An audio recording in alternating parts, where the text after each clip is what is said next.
Assalamualaikum warahmatullahi wabarakatuh. Perkenalkan, nama saya Astri Ferdinandus, Prodi Pendidikan Sekolah Dasar, Fakultas Keguruan dan Ilmu Pendidikan. Baik, di sini saya akan menjelaskan sedikit tentang sistem reproduksi pada manusia, hewan, dan tumbuhan. Termasuk di bagian bait pertama, yaitu sistem reproduksi pada manusia. Pengertian reproduksi. Reproduksi adalah kemampuan makhluk hidup untuk menghasilkan keturunan yang baru. 1. Reproduksi pada manusia hanya terjadi secara seksual. Reproduksi pada manusia diawali dengan perkawinan atau kopulasi. Umumnya, kopulasi diikuti dengan pembuahan atau fertilisasi internal. Fertilisasi internal merupakan penyatuan sperma dengan ovum. Sperma dibentuk dalam proses spermatogenesis. Ovum dibentuk dalam proses oogenesis. Spermatogenesis dan oogenesis merupakan proses pembuatan sel kelamin atau gamet yang disebut dengan gametogenesis. Sistem reproduksi pada manusia terdiri dari dua sistem reproduksi, yaitu yang pertama sistem reproduksi pada pria. Alat reproduksi laki-laki terdiri dari alat kelamin bagian luar dan alat kelamin bagian dalam. Perhatikan gambar di samping ini.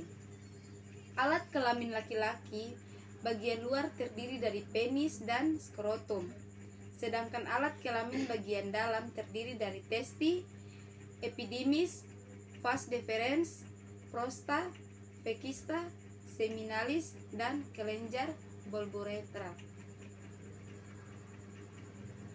Sistem reproduksi wanita. Alat reproduksi wanita juga terdiri dari kelamin dalam dan kelamin luar. Alat kelamin bagian luar terdiri dari lubang vagina, labia mayora, labia minora, mons pubis, dan clitoris. Sedangkan pada alat kelamin bagian dalam terdapat ovarium, tuba falopia atau oviduct, dan uterus atau rahim. Kita masuk ke bagian 2, yaitu sistem reproduksi pada hewan.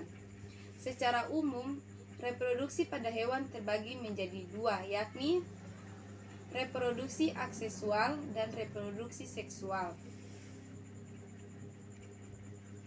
Reproduksi aksesual. Reproduksi aksesual dihasilkan individu baru tanpa pelebaran sel kelamin jantan dan sel kelamin betina. Pada umumnya, reproduksi tersebut terjadi pada hewan tidak bertulang belakang atau invertebrata, dan sebagian kecil hewan bertulang belakang atau vertebrata. Ada beberapa cara pada reproduksi aksesual, yakni pembelahan diri atau pembelahan biner dan fragmentasi. Dua reproduksi seksual.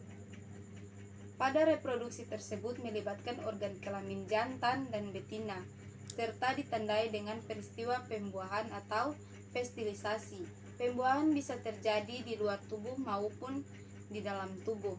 Fertilisasi pada hewan dibagi menjadi dua berdasarkan tempat terjadinya, yakni fertilisasi eksternal dan fertilisasi internal. Kita masuk ke sistem reproduksi pada tumbuhan. Reproduksi tumbuhan adalah reproduksi kembang biak atau pembentukan individu baru atau keturunan pada tanaman yang bisa ditempatkan melalui cara seksual maupun aseksual. Reproduksi seksual menghasilkan keturunan baru melalui perpaduan gamet dari kedua tentunya. Hal ini menyebabkan keturunan yang dihasilkan anak akan memiliki sifat genetik yang berbeda dengan tentunya. Sedangkan reproduksi secara seksual menghasilkan individu baru tanpa perpaduan sel-sel kelamin, sehingga individu baru yang dihasilkan akan mewarisi sifat genetika yang identik dengan tetuanya, kecuali jika terjadi mutasi. Ya, sekian yang bisa saya sampaikan, kurang dan lebih saya mohon maaf. Wabillahi taufiq wa hidayah. Wassalamualaikum warahmatullahi wabarakatuh.